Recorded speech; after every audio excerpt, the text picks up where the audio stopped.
അത് കോഴിക്കോട്ടെ നല്ല തണുപ്പുള്ള ഒരു ദിവസമായിരുന്നു. സിറ്റിയിലെ ചെറിയൊരു ഫ്ളാറ്റിലിരുന്ന് ജനലിലൂടെ പുറത്തേക്ക് നോക്കുകയായിരുന്നു ഫാത്തിമ. അവളുടെ കണ്ണുകൾ ദൂരേക്കാണ്. കാറ്റിലൊരു മഴയുടെ മണമുണ്ട്, കൂടെ മഞ്ഞിന്റെ തണുപ്പും. പക്ഷേ ഫാത്തിമയ്ക്ക് അതൊന്നും വിഷയമായിരുന്നില്ല.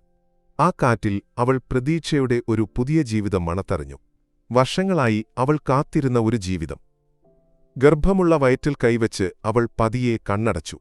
വേദനയുടെയും പ്രതീക്ഷയുടെയും ഒരുപാട് കാലത്തെ യാത്ര അവളുടെ മനസ്സിലൂടെ മിന്നിമറഞ്ഞു.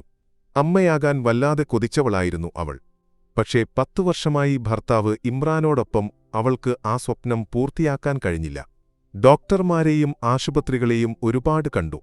ഒടുവിൽ നിരാശ തോന്നിയ ഒരു നിമിഷത്തിലാണ് അല്ലാഹുവിന്റെ കാരുണ്യം പോലെ ഒരു പ്രതീക്ഷ അവളിൽ മുളച്ചത്. ആ സമയത്ത് ഇമ്രാൻ അവളുടെ അടുത്തിരുന്ന് ചൂടുചായ കുടിക്കുകയായിരുന്നു. നിറഞ്ഞ അഭിമാനത്തോടെ അവൻ അവളുടെ ക്ഷീണിച്ച മുഖത്തേക്ക് നോക്കി. ഒരു ചിരിയോടെ അവൻ പറഞ്ഞു, "നിനക്കറിയോ, ദിവസങ്ങൾക്കുള്ളിൽ നമ്മുടെ മോൻ നമ്മുടെ കൈകളിലായിരിക്കും.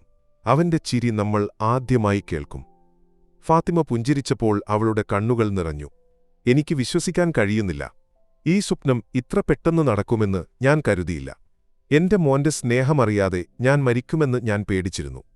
പക്ഷേ അല്ലാഹു എന്നെ കൈവിട്ടില്ല." ഇമ്രാൻ അവളുടെ വയറ്റിൽ കൈവച്ചു പറഞ്ഞു, "ഈ മോൻ വെറുമൊരു കുഞ്ഞല്ല. നമ്മൾ സഹിച്ച എല്ലാ വേദനകളുടെയും വിജയമാണവൻ. ഞാൻ നിനക്കൊരു വാക്ക് തരുന്നു. അവൻ കേരളത്തിലെ ഏറ്റവും സന്തോഷമുള്ള കുട്ടിയായിരിക്കും." ഇമ്രാന്റെ വാക്കുകൾ കേട്ട് അവൾ പതിയെ ചിരിച്ചു.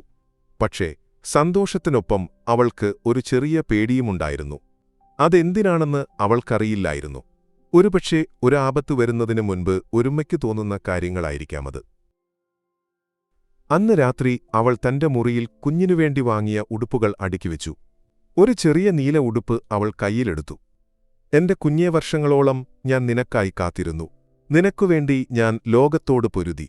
എന്റെ നെഞ്ചിൽ നിന്നും അകന്നുപോകാതെ നീ വരണം. എനിക്ക് നിന്നെ ജീവനോടെ കാണണം. നിന്റെ ചിരികൊണ്ട് ഈ വീട് നിറയുന്നത് എനിക്ക് കേൾക്കണം." അതേസമയം പുറത്ത് ഇമ്രാൻ വീടിന്റെ ബാൽക്കണിയിൽ നിൽക്കുകയായിരുന്നു. കോഴിക്കോടൻ ആകാശത്തേക്ക് നോക്കി അവൻ അല്ലാഹുവിനോട് പ്രാർത്ഥിച്ചു, "അല്ലാഹുവേ, ഈ രാത്രി എല്ലാ നന്മകളുടെയും തുടക്കമായിരിക്കണമേ. എന്റെ ഭാര്യയെയും കുഞ്ഞിനെയും നീ കാക്കണേ. ഒരുപാട് കാലമായി ഞങ്ങൾ കാത്തിരിക്കുന്ന ഈ സന്തോഷം ഞങ്ങളിൽ നിന്ന് അകറ്റരുതേ." ആ രാത്രി ശാന്തമായിരുന്നു. പക്ഷേ ആ ഉമ്മയുടെ ഹൃദയം വളരെ വേഗത്തിൽ മിടിക്കുന്നുണ്ടായിരുന്നു. എന്തോ ഒന്ന് അവരെ തേടിയെത്തുന്നുണ്ടെന്ന് അവൾക്ക് തോന്നി. ആശുപത്രിയിൽ അവളെ കാത്തിരിക്കുന്നത് സ്വപ്നങ്ങളെ തകർക്കുന്ന ഭീകരമായ സത്യമാണെന്ന് അവൾ അറിഞ്ഞിരുന്നില്ല. അത് അവളുടെ ജീവിതത്തെ എന്നേക്കുമായി മാറ്റുന്ന ഒരു കഥയുടെ തുടക്കമായിരുന്നു. രാവിലെ വെളിച്ചം വന്നു തുടങ്ങിയപ്പോൾ വയറ്റിൽ കടലിലെ തിരമാലകൾ പോലെ ഒരു വേദന അവൾക്ക് അനുഭവപ്പെട്ടു. അവൾ ആർത്തു നിലവിളിച്ചു. ഉറങ്ങിക്കിടക്കുന്ന ഇമ്രാനെ ഉണർത്താൻ അവൾക്ക് തോന്നിയില്ല. പക്ഷേ ഒരു ഉപ്പയുടെ ഹൃദയം അത് സഹിച്ചില്ല. ഇമ്രാൻ വേഗത്തിൽ എഴുന്നേറ്റു. "ഫാത്തിമ, വേദന തുടങ്ങിയോ?" അവൾ കഷ്ടപ്പെട്ട് തലയാട്ടി. "അതേസമയം ആയെന്ന് തോന്നുന്നു." ഇമ്രാൻ വേഗത്തിൽ എഴുന്നേറ്റു. ആംബുലൻസ് വിളിച്ചു. ഒരുപാട് വർഷങ്ങളായി കാത്തിരുന്ന ഈ നിമിഷം ഒടുവിലെത്തിയിരിക്കുന്നു. അവർ കോഴിക്കോട്ടെ വലിയൊരു ആശുപത്രിയിലെത്തി. നഴ്സുമാർ അവളെ ഒരു വീൽചെയറിലിരുത്തി പ്രസവ വാർഡിലേക്ക് കൊണ്ടുപോയി. ഡോക്ടർമാർ പ്രസവത്തിനായി തയ്യാറെടുക്കാൻ പറഞ്ഞു. വേദന കൊണ്ട് അവൾ നിലവിളിച്ചു. പക്ഷേ അവളുടെ മനസ്സിൽ കുഞ്ഞിന്റെ മുഖം മാത്രമായിരുന്നു. ഒരുപാട് നേരത്തെ കഷ്ടപ്പാടിനു ശേഷം പ്രസവ വാർഡിൽ ഒരു നിശബ്ദത നിറഞ്ഞു. കുഞ്ഞിന്റെ കരച്ചിലൊന്നും കേട്ടില്ല. ഡോക്ടർ നിരാശയോടെ ഉമ്മയുടെ മുഖത്തേക്ക് നോക്കി. ശേഷം ഡോക്ടർ നേഴ്സിനോട് സങ്കടത്തോടെ തലയാട്ടി. ആ നിമിഷം ഉമ്മയുടെ ഹൃദയം വേദന കൊണ്ട് നിറഞ്ഞു. ഡോക്ടർ പറഞ്ഞു, "ഞങ്ങളോട് ക്ഷമിക്കണം. കുഞ്ഞിന് ശ്വാസമെടുക്കാൻ കഴിഞ്ഞില്ല." ഈ വാക്കുകൾ അവളുടെ ഹൃദയത്തിലൂടെ ഒരു കത്തി കടന്നുപോകുന്നതുപോലെയായിരുന്നു. അവൾ നിലവിളിച്ചു. കുഞ്ഞിനെ തൊടാൻ കൈകൾ നീട്ടി. പക്ഷേ ഡോക്ടർമാർ അതിന് സമ്മതിച്ചില്ല. പുറത്ത് ഇമ്രാൻ അവളുടെ കരച്ചിൽ കേട്ടു. അവൻ മുറിയുടെ വാതിൽക്കൽ മുട്ടി. "എന്താണ് സംഭവിക്കുന്നത്? എനിക്കെന്റെ കുഞ്ഞിനെ കാണണം." പക്ഷേ ആരും വാതിൽ തുറന്നില്ല. മുറിക്കുള്ളിൽ തന്റെ ജീവിത ലക്ഷ്യം നഷ്ടപ്പെട്ടതിന്റെ വേദനയിൽ അവൾ ദുഃഖിച്ചു. മുറിയിലെ ശബ്ദങ്ങളും മരുന്നുകളുടെ മണവും അവൾക്ക് സഹിക്കാൻ കഴിഞ്ഞില്ല. ഡോക്ടർ അവസാനം പറഞ്ഞ ആ വാചകം അവളുടെ ചെവിയിൽ മുഴങ്ങിക്കൊണ്ടിരുന്നു. "കുഞ്ഞിന് ശ്വാസമെടുക്കാൻ കഴിഞ്ഞില്ല, കുഞ്ഞു മരിച്ചു." വിറയ്ക്കുന്ന കൈകൾ വയറ്റിൽ വെച്ച് അവൾ കരഞ്ഞു. "ഇല്ലാത് പറയരുത്. ഞാനവന്റെ ഹൃദയമിടിപ്പ് ഇന്നലെ കേട്ടതാണ്. അവൻ എന്റെ വയറ്റിൽ ചലിച്ചിരുന്നു. എങ്ങനെയാണ് അവൻ മരിച്ചത്? എനിക്കവനെ കാണാൻ പോലും കഴിഞ്ഞില്ല." അവൾ കരഞ്ഞുകൊണ്ടു പറഞ്ഞു. നേഴ്സ് അവളെ സമാധാനിപ്പിക്കാൻ ശ്രമിച്ചു. പക്ഷേ അവൾ നേഴ്സിനെ തള്ളിമാറ്റി. "എനിക്കെന്റെ കുഞ്ഞിനെ കാണണം. എനിക്ക് അവനെ തൊടണം. അവനെ എന്നിൽ നിന്നും അകറ്റരുത്. മുറിയുടെ പുറത്ത് ഇമ്രാൻ ഭ്രാന്തനെപ്പോലെ വാതിലിൽ മുട്ടിക്കൊണ്ടിരുന്നു. ഒടുവിൽ ഡോക്ടർ മുറിയിൽ നിന്ന് പുറത്തുവന്നു. സങ്കടത്തോടെ ഇമ്രാനെ നോക്കി പറഞ്ഞു, ഞങ്ങൾ പരമാവധി ശ്രമിച്ചു. പക്ഷേ കുഞ്ഞിന് ശ്വാസമെടുക്കാൻ കഴിഞ്ഞില്ല. ഞങ്ങൾ രക്ഷിക്കാൻ ശ്രമിച്ചു. പക്ഷേ കുഞ്ഞ് രക്ഷപ്പെട്ടില്ല. ഇമ്രാൻ തണുത്തുറഞ്ഞുപോയി. വിറയ്ക്കുന്ന ശബ്ദത്തിൽ അവൻ നിലവിളിച്ചു, ഇതൊന്നും സംഭവിക്കാൻ സാധ്യതയില്ല. വർഷങ്ങളോളം ഞങ്ങൾ കാത്തിരുന്ന ഞങ്ങളുടെ കുഞ്ഞ് എങ്ങനെയാണ് മരിച്ചത്? ഡോക്ടർ അവനെ സമാധാനിപ്പിക്കാൻ ശ്രമിച്ചു. പക്ഷേ ഇമ്രാൻ ഡോക്ടറെ തള്ളിമാറ്റി മുറിക്കുള്ളിലേക്ക് പാഞ്ഞുകയറി. മുറിക്കുള്ളിൽ വേദന കൊണ്ട് തളർന്ന തന്റെ ഭാര്യയെ അവൻ കണ്ടു. അവൻ അവളോടൊപ്പം ചേർന്ന് അവളെ സമാധാനിപ്പിച്ചു.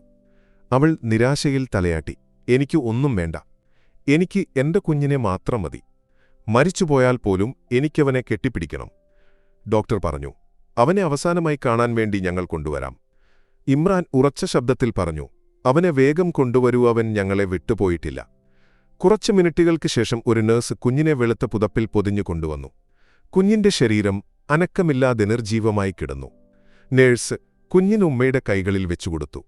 അവൾ കുഞ്ഞിനെ ശക്തിയായി കെട്ടിപ്പിടിച്ച് ഉച്ചത്തിൽ കരഞ്ഞു. ആ നിലവിളി ആശുപത്രി മുഴുവൻ മുഴങ്ങി. ഇമ്രാൻ കുഞ്ഞിന്റെ തലയിൽ തലോടി. എന്റെ കുഞ്ഞേനി ഈ ലോകത്തിലേക്ക് വന്നു ഞങ്ങളെ ഒന്നും കേൾപ്പിക്കാതെ വിട്ടുപോവുകയും ചെയ്തു. പക്ഷെ ഞങ്ങൾക്ക് നീ ജനിക്കുന്നതിനു മുൻപേ തന്നെ നിന്നെ ഒരുപാട് ഇഷ്ടമായിരുന്നു. ആ നിമിഷം ആരും കരുതിയില്ല ഇത് കഥയുടെ അവസാനമല്ല, തുടക്കമാണെന്ന്. 4 മണിക്കൂറുകൾക്ക് ശേഷം ഈ കുഞ്ഞ് ചെയ്യുന്ന കാര്യം ആശുപത്രിയിലുള്ള എല്ലാവരെയും ഞെട്ടിച്ചു. മെഡിക്കൽ നടപടികൾക്കായി കുഞ്ഞിന്റെ ശരീരം കൈമാറാൻ ഡോക്ടർമാർ ഉമ്മയോട് ആവശ്യപ്പെട്ടു. പക്ഷേ ഉമ്മ കുഞ്ഞിനെ തന്റെ കൈകളിൽ നിന്ന് മാറ്റാൻ തയ്യാറായില്ല. ഇല്ല, ഞാൻ അവനെ എന്റെ കൈകളിൽ നിന്നും വിട്ടുനൽകില്ല. ഒരു നിമിഷത്തേക്ക് പോലും ഒരു യഥാർത്ഥ ഉമ്മയുടെ സ്നേഹം അവന് കിട്ടാതെ അവനെ അടക്കം ചെയ്യാൻ ഞാൻ സമ്മതിക്കില്ല. ഡോക്ടർ സ്നേഹത്തോടെ അവളെ പറഞ്ഞ് മനസ്സിലാക്കാൻ ശ്രമിച്ചു. മാഡം, നിങ്ങളുടെ വേദന ഞങ്ങൾക്ക് മനസ്സിലാകും. പക്ഷേ കുഞ്ഞ് മരിച്ചു. അവനെ പുറത്തുവെക്കാൻ കഴിയില്ല. ഉമ്മ ഡോക്ടറുടെ കൈകളിൽ പിടിച്ചു. ദയവായി എന്നെ അവനെ ചേർത്തുപിടിക്കാൻ അനുവദിക്കൂ. എന്റെ സ്നേഹം അവന് അനുഭവിക്കാൻ കഴിയട്ടെ. 4 മണിക്കൂർ മാത്രം. ഡോക്ടർ ഒരു നിമിഷം മിണ്ടാതെ നിന്നു. നേഴ്സിനെയും കരഞ്ഞുകൊണ്ടിരുന്ന ഇമ്രാനെയും നോക്കി. ശേഷം അയാൾ പറഞ്ഞു, ശരി, പക്ഷേ നിങ്ങൾ ഈ മുറിയിൽ തന്നെ നിൽക്കണം. ഞങ്ങൾ നിങ്ങളെ പുറത്തുനിന്ന് ശ്രദ്ധിച്ചുകൊണ്ടിരിക്കും. അവൾ കുഞ്ഞിനെ നെഞ്ചോട് ചേർത്തു അവന്റെ കവിളിൽ ചുംബിച്ചു. അവൾ അവനോട് സ്നേഹത്തോടെ മന്ത്രിച്ചു, ഞാൻ നിന്റെ ഉമ്മയാണ്. എന്നെ കേൾക്കൂ. ഞാൻ നിനക്കായി ഒരുപാട് വർഷങ്ങൾ കാത്തിരുന്നു. നീ ഇപ്പോൾ എന്നെ വിട്ടുപോകരുത്. ഇമ്രാൻ അവളുടെ അടുത്തിരുന്നു. അവളുടെ കണ്ണുനീർ തുടച്ചു. മിനിറ്റുകൾ പതിയെ നീങ്ങി. ഓരോ നിമിഷത്തിലും ഉമ്മയുടെ ഹൃദയം വേദനിച്ചു. 1 മണിക്കൂർ കഴിഞ്ഞു, പിന്നെ 2 മണിക്കൂർ, പിന്നെ 3. കുഞ്ഞ് അനങ്ങാതെ തന്നെ കിടന്നു. 4 മണിക്കൂറിന് ശേഷം സൂര്യോദയത്തിന് തൊട്ടുമുൻപാരും പ്രതീക്ഷിക്കാത്ത ഒരു കാര്യം സംഭവിച്ചു. അവൾ തന്റെ മുഖം കുഞ്ഞിന്റെ തലയിൽ വെച്ച് കരയുമ്പോൾ അവളുടെ കൈയുടെ അടിയിൽ എന്തോ അനങ്ങുന്നതുപോലെ അവൾക്കു തോന്നി. അവൾ ഞെട്ടി തലയുയർത്തി നോക്കി. കുഞ്ഞിന്റെ വിരലുകൾ പതിയെ അനങ്ങി. ഒരു നേരിയ കരച്ചിൽ പുറത്തേക്ക് വന്നു. അത് ജീവിതം മരണത്തിൽ നിന്ന് തിരിച്ചുവരുന്നത് പോലെയായിരുന്നു. അവൻ ജീവിച്ചിരിപ്പുണ്ട്. ഡോക്ടർമാർ ഉമ്മയോട് കുഞ്ഞിനെ ടേബിളിൽ വെക്കാൻ പറഞ്ഞു. പക്ഷേ അവൾ കുഞ്ഞിനെ മുറുകെ പിടിച്ചു. ഇല്ല, ഞാൻ അവനെ ഒരു നിമിഷം പോലും വിട്ടുകൊടുക്കില്ല. എന്റെ സ്നേഹം അവന് അനുഭവിക്കാൻ കഴിഞ്ഞതുകൊണ്ടാണ് അവൻ തിരിച്ചുവന്നത്. അവനെ എന്നിൽ നിന്നകറ്റരുത്. ഇമ്രാൻ പതിയെ അവളുടെ തോളിൽ കൈവച്ചു. പ്രിയേ, ഡോക്ടർമാരെ അവനെ സഹായിക്കാൻ അനുവദിക്കൂ. നമ്മൾ അവന്റെ കൂടെയുണ്ടാകും. പക്ഷേ അവൻ ജീവിക്കാൻ ഒരവസരം നൽകണം. അവൾ ഒരു നിമിഷം മടിച്ചു. പിന്നെ കുഞ്ഞിന്റെ നെറ്റിയിൽ ഉമ്മ വെച്ച് അവനെ ഡോക്ടർമാർക്ക് കൈമാറി. ഡോക്ടർമാർ അവനെ NICUയിലേക്ക് മാറ്റി. കുറച്ച് മിനിറ്റുകൾക്ക് ശേഷം ഡോക്ടർ ചിരിച്ചുകൊണ്ട് പുറത്തുവന്നു. എനിക്കറിയില്ല എങ്ങനെയാണ് ഈ സംഭവം വിശദീകരിക്കേണ്ടതെന്ന്. പക്ഷേ എനിക്കൊരു കാര്യം പറയാം, നിങ്ങളുടെ കുഞ്ഞ് ജീവിച്ചിരിപ്പുണ്ട്. ഈ രീതിയിൽ ഹൃദയമിടിപ്പ് തുടർന്നാൽ അവൻ ഒരു സാധാരണ ജീവിതം നയിക്കും. അവൾ ഇമ്രാനെ കെട്ടിപ്പിടിച്ച് കരഞ്ഞു. ആശുപത്രിയിലുള്ള എല്ലാവരും ആ അത്ഭുതത്തെക്കുറിച്ച് സംസാരിച്ചു. ഈ ഉമ്മ തന്റെ സ്നേഹം കൊണ്ട് തന്റെ കുഞ്ഞിന് ജീവൻ നൽകിയെന്ന് അവർ പറഞ്ഞു. എന്നാൽ യഥാർത്ഥ പോരാട്ടം ആരംഭിക്കുന്നതേ ഉണ്ടായിരുന്നുള്ളൂ. ആശുപത്രിയിൽ ആ അത്ഭുതവാർത്ത വളരെ വേഗത്തിൽ പ്രചരിച്ചു. സമൂഹമാധ്യമങ്ങളിൽ ഇത് ഒരു തീ പോലെ പടർന്നു. എന്റെ കുഞ്ഞ് എന്നെ ഉമ്മയെന്ന് വിളിക്കുമോ?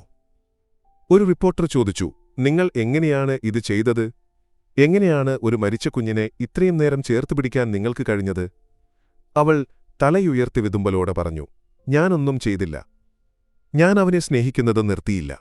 അവൻ അനങ്ങുന്നില്ലെങ്കിൽ പോലും അവൻ എന്നെ കേൾക്കുന്നുണ്ടെന്ന് എനിക്കറിയാമായിരുന്നു. ഒരമ്മയുടെ ഹൃദയം അല്ലാഹു തകർക്കില്ലെന്ന് എനിക്ക് വിശ്വാസമുണ്ടായിരുന്നു. ഡോക്ടർ പോലും അമ്പരന്നു. ഇത് ഒരു വൈദ്യശാസ്ത്ര അത്ഭുതമല്ല, ഇത് സ്നേഹത്തിന്റെ ശക്തിയുടെ തെളിവാണ്. ശാസ്ത്രം അവൻ മരിച്ചെന്ന് പറയുന്നു, പക്ഷേ അവന്റെ ഉമ്മയുടെ ഹൃദയം അവൻ ജീവനോടെയുണ്ടെന്ന് പറഞ്ഞു. ഒടുവിൽ മാതൃത്വം മരണത്തെ തോൽപ്പിച്ചു. ആശുപത്രിയിലേക്ക് ലോകത്തിന്റെ എല്ലാ ഭാഗങ്ങളിൽ നിന്നും വിളികൾ വന്നു. ഈ കഥ അത്ഭുതങ്ങളിൽ തങ്ങൾക്ക് വീണ്ടും വിശ്വാസം നൽകി എന്ന് ആളുകൾ സമൂഹമാധ്യമങ്ങളിൽ എഴുതി. അന്ന് രാത്രി അവൾ തന്റെ കുഞ്ഞിനെ നോക്കിയിരിക്കുമ്പോൾ അവളൊരു കാര്യം കണ്ടു. അവൻ പതിയെ തലയനക്കി. അവന്റെ കണ്ണുകൾ ആദ്യമായി തുറക്കാൻ ശ്രമിക്കുന്നതുപോലെ തോന്നി. അവൾ ഞെട്ടി. ഇമ്രാൻ, നോക്കൂ, അവൻ കണ്ണുകൾ തുറക്കാൻ ശ്രമിക്കുന്നു. ഇമ്രാൻ ഞെട്ടിപ്പോയി. ഡോക്ടർമാരും നഴ്സുമാരും ഓടിവന്നു. പിന്നീട് ആ നിമിഷം പത്രങ്ങളിൽ ഒരു ചിത്രമായി അച്ചടിച്ചു. അതിന്റെ തലക്കെട്ട് ഇങ്ങനെയായിരുന്നു: മരണത്തിൽ നിന്ന് തിരിച്ചുവന്ന കുഞ്ഞ് ആദ്യമായി തന്റെ ഉമ്മയെ നോക്കുന്നു. കുഞ്ഞ് കണ്ണുകൾ തുറക്കാൻ ശ്രമിച്ചതിന് ശേഷം ഡോക്ടർമാർ ഓപ്പറേഷൻ തിയേറ്ററിൽ കൂടി. ടേബിളിൽ കുഞ്ഞിന്റെ മെഡിക്കൽ റിപ്പോർട്ടുകൾ നിരത്തിവെച്ചു. ഹൃദയമിടിപ്പ് കാണിക്കുന്ന മെഡിക്കൽ ഉപകരണങ്ങളും അവിടെയുണ്ടായിരുന്നു. സുഹൃത്തുക്കളെ, ഈ കുട്ടി മരണത്തിൽ നിന്ന് തിരിച്ചുവന്നതാണ്. പക്ഷേ അവന്റെ ഹൃദയം ഇപ്പോഴും വളരെ ദുർബലമാണ്. നമ്മളിപ്പോൾ തന്നെ ശ്വാസകോശത്തെയും ഹൃദയത്തെയും സപ്പോർട്ട് ചെയ്യാൻ ഒരു ഓപ്പറേഷൻ നടത്തിയില്ലെങ്കിൽ അവനെ നമ്മൾക്ക് എന്നേക്കുമായി നഷ്ടമാകും. ഒരു നഴ്സ് വിറയലോടെ പറഞ്ഞു, ഡോക്ടർ, ഇത് അപകടകരമായ ഒരു ഓപ്പറേഷനാണ്. കുഞ്ഞ് ഇപ്പോഴും വളരെ ദുർബലനാണ്. ഡോക്ടർ അവളെ നോക്കി പറഞ്ഞു, എനിക്കറിയാം, പക്ഷേ നമുക്ക് വേറെ വഴിയില്ല. നമ്മൾ ശ്രമിക്കണം, അല്ലെങ്കിൽ നമ്മൾ നമ്മുടെ മുൻപിൽ നടന്ന അത്ഭുതം നഷ്ടപ്പെടുത്തും. പുറത്തു ഉമ്മയും ഉപ്പയും ആശങ്കയോടെ കാത്തിരുന്നു. ഡോക്ടർ മുറിയിൽ നിന്ന് പുറത്തിറങ്ങി ഉമ്മയുടെ അടുത്ത് ഇരുന്നു. നിങ്ങൾ ഒരു ബുദ്ധിമുട്ടുള്ള തീരുമാനമെടുക്കണം. നിങ്ങളുടെ കുഞ്ഞിന് ഹൃദയത്തെയും ശ്വാസകോശത്തെയും സംരക്ഷിക്കാൻ വേണ്ടി ഒരു ഓപ്പറേഷൻ നടത്തണം. പക്ഷേ അത് വളരെ അപകടകരമാണ്. ഉമ്മയുടെ കണ്ണുകൾ ഭയം കൊണ്ട് നിറഞ്ഞു. അവൾ ചോദിച്ചു, അവന് വീണ്ടും ജീവിതം നഷ്ടമാകുമോ? ഡോക്ടർ പറഞ്ഞു, അതെ, പക്ഷേ നമ്മളൊന്നും ചെയ്തില്ലെങ്കിൽ അവന്റെ ജീവിതം രക്ഷിക്കാൻ കഴിയില്ല. ഉമ്മ തന്റെ മുഖം കൈകളിൽ വെച്ച് കരഞ്ഞു. ഉപ്പ അവളെ സമാധാനിപ്പിക്കാൻ ശ്രമിച്ചു. ശേഷം അവൾ ഡോക്ടറെ നോക്കി ഉറച്ച ശബ്ദത്തിൽ പറഞ്ഞു, ഞാൻ മരണത്തിൽ നിന്നും അവനെ തിരിച്ചുകൊണ്ടുവന്നു. രണ്ടാമതും അവനെ ഞാൻ വിട്ടുകൊടുക്കില്ല. ആവശ്യമെങ്കിൽ എന്റെ ജീവിതം വരെ ഞാൻ അവനുവേണ്ടി നൽകും. ഡോക്ടർ അവളുടെ ധൈര്യം കണ്ട് അത്ഭുതപ്പെട്ടു. അദ്ദേഹം ഓപ്പറേഷൻ തിയേറ്ററിലേക്ക് പോയി. പത്രക്കാർ പുറത്തു ഓപ്പറേഷനെക്കുറിച്ച് റിപ്പോർട്ട് ചെയ്തുകൊണ്ടിരുന്നു. സമയം വളരെ പതുക്കെ നീങ്ങി. അവൾ ഓപ്പറേഷൻ തിയേറ്ററിന് പുറത്ത് ഒരു പുസ്തകം പിടിച്ച് കരഞ്ഞുകൊണ്ട് പ്രാർത്ഥിച്ചു. ഉപ്പമുറിയുടെ വാതിലിൽ നോക്കി പ്രാർത്ഥിച്ചുകൊണ്ടിരുന്നു. ഒടുവിൽ വാതിൽ തുറന്നു. ഡോക്ടർ തളർന്നുപോയിരുന്നു. അദ്ദേഹത്തിന്റെ കണ്ണുകൾ നിറഞ്ഞിരുന്നു. അദ്ദേഹം ഉമ്മയുടെ അടുത്ത് ചെന്ന് പറഞ്ഞു, അത്ഭുതം പൂർത്തിയായി. അവൾക്ക് വിശ്വസിക്കാൻ കഴിഞ്ഞില്ല. ഡോക്ടർ പുഞ്ചിരിച്ചുകൊണ്ട് തുടർന്നു, ഓപ്പറേഷൻ വിജയിച്ചു. അവന്റെ ഹൃദയം ഇപ്പോൾ സാധാരണ പോലെ മിടിക്കുന്നുണ്ട്. അടുത്ത ദിവസം രാവിലെ ഡോക്ടർമാർ അവളെ NICUവിലേക്ക് പോകാൻ അനുവദിച്ചു. അവളുടെ ചുവടുകൾ വിറച്ചുകൊണ്ടിരുന്നു. അവളുടെ ഹൃദയം വളരെ വേഗത്തിൽ മിടിച്ചു. വാതിൽ പതിയെ തുറന്നു. മെഡിക്കൽ ഉപകരണങ്ങളുടെ ശബ്ദം അവിടെ നിറഞ്ഞു. വെളുത്ത ബെഡിൽ തന്റെ കുഞ്ഞ് ശാന്തമായി കിടക്കുന്നു. ശ്വാസമെടുക്കാൻ സഹായിക്കുന്ന ഒരു ചെറിയ യൂട്യൂബ് അവന്റെ ശരീരത്തിലുണ്ടായിരുന്നു. അവൾക്ക് വിതുമ്പലടയ്ക്കാൻ കഴിഞ്ഞില്ല. അവൾ അവനടുത്തിരുന്നു. പതിയെ കൈവച്ച് അവന്റെ വിരലുകൾ പിടിച്ചു. ആ നിമിഷം അവന്റെ ചെറിയ കണ്ണുകൾ പതിയെ തുറന്നു. അവൻ അവളുടെ മുഖത്തേക്ക് നോക്കി. അവൾ കരഞ്ഞു, അല്ലാഹുവിന് നന്ദി, എന്റെ കുഞ്ഞെ, നീ എന്നിലേക്ക് തിരിച്ചുവന്നു. അപ്രതീക്ഷിതമായി ആ മുറിയിലുണ്ടായിരുന്ന എല്ലാവരെയും കരയിപ്പിക്കുന്ന ഒരു രംഗം സംഭവിച്ചു. അവൻ തന്റെ കൈ ഉയർത്തി അവളുടെ കവിളിൽ വെച്ചു. അവൾ നൽകിയ സ്നേഹത്തിന് നന്ദി പറയുന്നതുപോലെ. നഴ്സുമാർ കരഞ്ഞു. ഡോക്ടർ പറഞ്ഞു, ഇതൊരു മെഡിക്കൽ അത്ഭുതമല്ല, ഇത് മരണത്തെ തോൽപ്പിക്കുന്ന മാതൃത്വത്തിന്റെ ശക്തിയാണ്. ആ നിമിഷം ഒരു നേഴ്സെടുത്ത ചിത്രം ലോകം മുഴുവൻ പ്രചരിച്ചു. മരിച്ച കുഞ്ഞിനെ ചേർത്തുപിടിച്ച ഉമ്മ, അവന്റെ കൈ അവന്റെ ഉമ്മയുടെ മുഖം തൊടുന്നു. സമൂഹമാധ്യമങ്ങളിൽ ആളുകൾ കമന്റുകൾ എഴുതി, ഞങ്ങളുടെ കണ്ണുനീർ നിലച്ചില്ല, ഈ കഥ യഥാർത്ഥ സ്നേഹത്തിന്റെ അർത്ഥം കാണിച്ചുതന്നു. അന്നുമുതൽ ആ കുഞ്ഞ് കേരളത്തിലും ലോകത്തിലും പ്രതീക്ഷയുടെ പ്രതീകമായി. അവന്റെ ഉമ്മ തന്റെ മകന് സ്നേഹം മാത്രം നൽകുമെന്ന് സ്വയം വാക്കു നൽകി. ഓപ്പറേഷന് ശേഷം ദിവസങ്ങൾ കഴിഞ്ഞപ്പോൾ അവന്റെ ആരോഗ്യസ്ഥിതി വളരെ മെച്ചപ്പെട്ടു. NICUവിൽ ചികിത്സയിൽ കഴിയുന്ന കുഞ്ഞിനെ കാണാൻ നിരവധി ആളുകൾ വന്നു. അവൻ അത്ഭുത ശിശുവാണെന്ന് ആളുകൾ പറഞ്ഞു. ഒരു ദിവസം ഡോക്ടർ ചിരിച്ചുകൊണ്ട് മുറിയിൽ വന്നു. നിങ്ങളുടെ കുഞ്ഞിനെ ഒരു സാധാരണ മുറിയിലേക്ക് മാറ്റാൻ മാത്രം അവൻ ശക്തനായിരിക്കുന്നു. ഒരു ദിവസം രാത്രിയിൽ അവൾ തന്റെ ഭർത്താവിനൊപ്പം സംസാരിച്ചിരിക്കുകയായിരുന്നു. അവളുടെ ഭർത്താവ് പറഞ്ഞു, ഇന്ന് എനിക്ക് ഇന്ത്യക്ക് പുറത്തുനിന്ന് ഒരുപാട് കോളുകൾ വന്നു. യൂറോപ്പിലെ ഡോക്ടർമാർക്ക് നമ്മുടെ കുഞ്ഞിനെക്കുറിച്ച് കൂടുതൽ പഠിക്കാൻ അവനെ കാണണമെന്ന് പറയുന്നു. അവൾ പറഞ്ഞു, ഇല്ല, എനിക്കവനെ എന്നിൽ നിന്ന് അകറ്റാൻ കഴിയില്ല. അതിന് ശാസ്ത്രം എന്നെ വിളിക്കട്ടെ. അപ്പോൾ ഡോക്ടർ അവിടേക്ക് വന്നു. അദ്ദേഹം പറഞ്ഞു, ശാസ്ത്രത്തിന് കാത്തിരിക്കാൻ കഴിയും, പക്ഷേ ഈ കുഞ്ഞിന്റെ ഹൃദയത്തിന് അതിന്റെ ഉമ്മയിൽ നിന്ന് മാറി നിൽക്കാൻ കഴിയില്ല. ഒരു കുടുംബത്തിന്റെ കഥ മാത്രമല്ല ഇത്, ഒരുപാട് കുടുംബങ്ങൾക്ക് പ്രതീക്ഷ നൽകിയ ഒരു കഥ കൂടിയാണ്. ഈ കഥയിൽ ഒരുപാട് വെല്ലുവിളികളും വിജയങ്ങളും ഉണ്ടായിരുന്നു. അതെല്ലാം കടന്നുപോകുമ്പോൾ ആ കുട്ടിക്ക് ആരോഗ്യപരമായ പ്രശ്നങ്ങളുണ്ട് എന്ന് ഡോക്ടർമാർക്ക് മനസ്സിലായി. അതിനെന്താണ് പരിഹാരമെന്നാലോചിച്ചപ്പോൾ കുഞ്ഞിന് ഒരു ഓപ്പറേഷൻ ചെയ്യണം, അല്ലെങ്കിൽ ശക്തമായ മരുന്നുകൾ നൽകണമെന്ന് ഡോക്ടർമാർ പറഞ്ഞു. ഉമ്മയുടെ ഹൃദയം ഭയം കൊണ്ട് വേദനിച്ചു. എന്റെ കുഞ്ഞിന് എന്റെ അടുത്തുനിന്ന് മാറാൻ കഴിയില്ല. ഞാൻ അവനുവേണ്ടി ഈ യാത്ര തുടരും, അതെത്ര കഠിനമാണെങ്കിൽ പോലും. ഉപ്പ അവൾക്ക് എല്ലാ പിന്തുണയും നൽകി. നമ്മൾ ഒരുമിച്ച് പോരാടും. പേടി നമ്മളെ ഭരിക്കാൻ നമ്മൾ സമ്മതിക്കില്ല. ഡോക്ടർമാർ ആ ഉമ്മയുടെ ധൈര്യത്തിൽ അത്ഭുതപ്പെട്ടു. അവർ ഓപ്പറേഷൻ നടത്താൻ തീരുമാനിച്ചു. ഓപ്പറേഷൻ ദിവസം അവൾ ഒരുപാട് പ്രാർത്ഥിച്ചു. ഉപ്പ ഓപ്പറേഷൻ തിയേറ്ററിന് പുറത്തുനിന്ന് പ്രാർത്ഥിച്ചു. സമയം വളരെ പതുക്കെ നീങ്ങുന്നുണ്ടായിരുന്നു. ഡോക്ടർമാർ അവരുടെ പരമാവധി ശ്രമിച്ചു. അവർക്ക് ആ കുഞ്ഞിനെ നഷ്ടപ്പെടുത്താൻ തോന്നിയില്ല. ശ്വാസകോശങ്ങളും സാധാരണ പോലെ പ്രവർത്തിക്കുന്നുണ്ട്. അവനൊരു യഥാർത്ഥ പോരാളിയാണ്. അവൾ തന്റെ ഭർത്താവിനെ കെട്ടിപ്പിടിച്ച് സന്തോഷം കൊണ്ട് കരഞ്ഞു. അവന്റെ ആരോഗ്യം മെച്ചപ്പെട്ടപ്പോൾ അവനെ സ്കൂളിൽ ചേർത്തു. എന്നാൽ ചില കുട്ടികൾ അവന്റെ ആരോഗ്യത്തെക്കുറിച്ച് സംസാരിച്ച് അവനെ കളിയാക്കി. പക്ഷേ ഉമ്മയും ഉപ്പയും അവനെ ധൈര്യപ്പെടുത്തി. നീ വ്യത്യസ്തനല്ല, നീ പ്രത്യേകനാണ്. ഞങ്ങൾ എപ്പോഴും നിനക്കുവേണ്ടിയുണ്ടാകും. അവൾ അവന്റെ സ്കൂളിൽ പോയി കുട്ടികളോടും അധ്യാപകരോടും സംസാരിച്ച് അവബോധം നൽകി. അവന്റെ കഥ സമൂഹമാധ്യമങ്ങളിൽ പ്രസിദ്ധമായി. ഒരുപാട് ആളുകൾ അവന് പിന്തുണ നൽകി. എല്ലാ വെല്ലുവിളികളെയും ധീരമായി നേരിട്ട അവനും അവന്റെ ഉമ്മയും എല്ലാവർക്കും പ്രചോദനമായി. ഉമ്മ അവന്റെ കഥ ഒരു ബ്ലോഗിലൂടെ ലോകവുമായി പങ്കുവച്ചു. അവളുടെ ബ്ലോഗ് ലോകം മുഴുവൻ പ്രസിദ്ധമായി. ആളുകൾ അവൾക്ക് പിന്തുണ നൽകി. അവളുടെ കഥ എല്ലാ ഉമ്മമാർക്കും പ്രചോദനമായി. ഒരു ടെലിവിഷൻ ചാനൽ അവളെ അഭിമുഖത്തിനായി ക്ഷണിച്ചു. അവളുടെ പ്രാർത്ഥനകൾ കേട്ടതുകൊണ്ട് മാത്രമാണ് അവളുടെ കുഞ്ഞ് ജീവിതത്തിലേക്ക് തിരിച്ചുവന്നതെന്ന് അവൾ പറഞ്ഞു. അവന്റെ കഥ എല്ലാ ഉമ്മമാർക്കും പ്രചോദനമായി. ഒരു കുഞ്ഞുമ്മയുടെ സ്നേഹത്താൽ ജീവിതത്തിലേക്ക് തിരിച്ചുവന്നപ്പോൾ അവന്റെ ഉമ്മ അവന്റെ ജീവിതം സ്നേഹം കൊണ്ട് നിറയ്ക്കുമെന്ന് തീരുമാനമെടുത്തു. അവളിപ്പോൾ ഒരുപാട് കുട്ടികളെയും അവരുടെ ഉമ്മമാരെയും പിന്തുണയ്ക്കുന്നു. അവൾ അവർക്ക് എല്ലാ നന്മകളും ആശംസിച്ചു. എന്റെ കഥ അദ്വിതീയമല്ല. എല്ലാ കുട്ടികൾക്കും ഒരവസരം ലഭിക്കണം. നമ്മുടെ ചുറ്റുമുള്ള ആളുകൾക്ക് പ്രതീക്ഷ നൽകേണ്ടത് നമ്മുടെ കടമയാണ്. അവൻ സ്കൂളിൽ പോയി പഠിച്ച് അവന്റെ കഴിവുകൾ വളർത്തി. അവൻ മറ്റു കുട്ടികളുമായി ഇടപഴകാൻ തുടങ്ങി. അവൻ ആരോഗ്യവാനായി മറ്റു കുട്ടികളെ സഹായിക്കാൻ അവനും തുടങ്ങി. അവൻ നന്നായി ചിത്രം വരയ്ക്കുമായിരുന്നു. അവൻ തന്റെ അനുഭവങ്ങളെക്കുറിച്ച് ചിത്രങ്ങൾ വരച്ചു. ഇത് അവന്റെ സുഹൃത്തുക്കൾക്കും അധ്യാപകർക്കും മനസ്സിലാക്കാൻ സഹായിച്ചു. അവൻ ഒരുപാട് സമ്മാനങ്ങൾ നേടി. ഒടുവിൽ അവൻ ഒരു യൂണിവേഴ്സിറ്റിയിൽ ചേർന്നു. അവൻ തന്റെ സ്വപ്നം പിന്തുടർന്നു. അവൻ ഒരു ഡോക്ടറായി മറ്റ് കുട്ടികളെ സഹായിക്കാൻ തുടങ്ങി. അവന്റെ മാതാപിതാക്കൾക്ക് അവനെക്കുറിച്ച് ഒരുപാട് അഭിമാനമുണ്ടായിരുന്നു. അവന്റെ കഥ ഒരുപാട് ആളുകളെ പ്രചോദിപ്പിച്ചു. അവനിപ്പോൾ ഒരു വലിയ ഡോക്ടറാണവന്റെ മാതാപിതാക്കൾ അവന്റെ വീട്ടിൽ താമസിക്കുന്നു.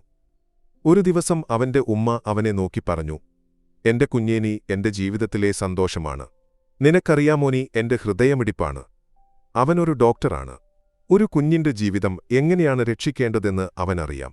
അവന്റെ കഥ എല്ലാവർക്കും പ്രചോദനമാണ്.